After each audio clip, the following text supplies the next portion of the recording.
Welcome to Aadi cinema. இன்னைக்கு நம்ம பார்க்க போற படம் என்னன்னா, 2025ல ஒரு கிரைம் இன்வெஸ்டிகேஷன் த்ரில்லரா வந்த லாரா படம் எப்ப இருக்குன்னு தான் பார்க்க போறோம். அதுக்கு முன்னாடி நம்ம வீடியோ பிடிச்சிருந்துச்சுன்னா லைக் பண்ணுங்க, உங்க ஃப்ரெண்ட்ஸுக்கு ஷேர் பண்ணிடுங்க. மறக்காம நம்ம சேனலை சப்ஸ்கிரைப் பண்ணி சப்போர்ட் பண்ணுங்க.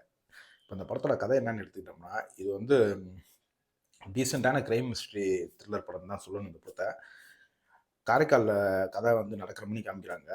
அங்க அந்த கடல ஓரத்துல ஒரு டெட் பாடி கிடக்குது. அந்த டெட் பாடி யாரு, என்னன்னு போலீஸ் கண்டுபிடிக்கணும். அத கண்டுபிடிக்கிறதுக்கு லீடே இல்லாம இருக்கும்போது, அதே இடத்துக்கு கதிரேசன்னு சொல்லிட்டு ஒருத்தன் அவன் ஒய்ஃப் காணாம போச்சு அப்படின்னு சொல்லிட்டு வரான். இதுக்கிடையில அதுலேருந்து ஒரு லீட் கிடச்சி போகும்போது, ஒருத்தன் ஃபாரின் ட்ரிப்பு போறேன்னு சொல்லிட்டு ஃப்ரெண்ட்ஸ் 2 பேர் தண்ணி அடிச்சு ஜாலியா இருப்பாங்க. இப்படி ஒவ்வொருத்தவங்களா சிக்குறாங்க. இதுல யாரு இந்த கொலையாளி? என்ன இந்த சம்பவத்துக்கு பின்னாடி இருக்குன்றத சொல்றத படம் தான் இந்த லாரா படம். இப்போ இந்த படத்த பார்க்கலாமா வேணாமான்னு கேட்டீங்கன்னா, இது ஒரு டீசென்ட் வாட்சான படம் தான். இந்த படம் வந்து இப்போ உங்களுக்கு ஆன்லைன் டென்ட் கோட்டால ஓடிடில அவைலபிள்ல இருக்கு. படத்துல அந்த போலீஸா நடிச்சவர் தான் இந்த படத்துக்கு ப்ரொடியூசரும் கூட.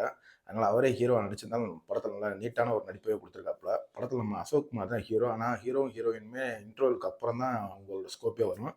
அதுல வர்ற அந்த ஹீரோ, ஹீரோயின் நடிச்ச அந்த பிளாஷ்பேக் போர்ஷன் எல்லாமே நீட்டாவே நடிச்சு குடுத்துருந்தாங்க. இவங்க ஒவ்வொருத்தவங்களும் விசாரிக்கிற சீன்ஸ் இது எல்லாமே நீட்டாவே பண்ணி குடுத்துருந்தாங்க. இடையில அந்த ஒய்ஃப் மிஸ்ஸிங் கேஸ்ன்னு சொல்லிட்டு அந்த ஒரு ப்ராஸ்டியூட் கேஸ் ஒன்று வரும். அதெல்லாம் கொஞ்சம் அடல்ட் கண்காணிக்க தெரிஞ்சுச்சு. அதனால ஃபேமிலியோட எப்படி பார்க்குறதுன்னு நீங்கள் தான் பிளான் பண்ணிக்கிறணும். மொத்தத்தில் இந்த படம் எப்படின்னு கேட்டோம்னா, ஒரு டீசெண்டான ஃபர்ஸ்ட் ஹாஃப், ஓகேவான second half, one time watchable படம் தான் இந்த படம். இப்போ இந்த படம் உங்களுக்கு டென்ட் கோட்டால அவைலபிள் இருக்குது. ட்ரை பண்ணி பார்க்கணுன்னா பாருங்கள். இன்னொரு வீடியோவில் சந்திப்போம். Thank you friends.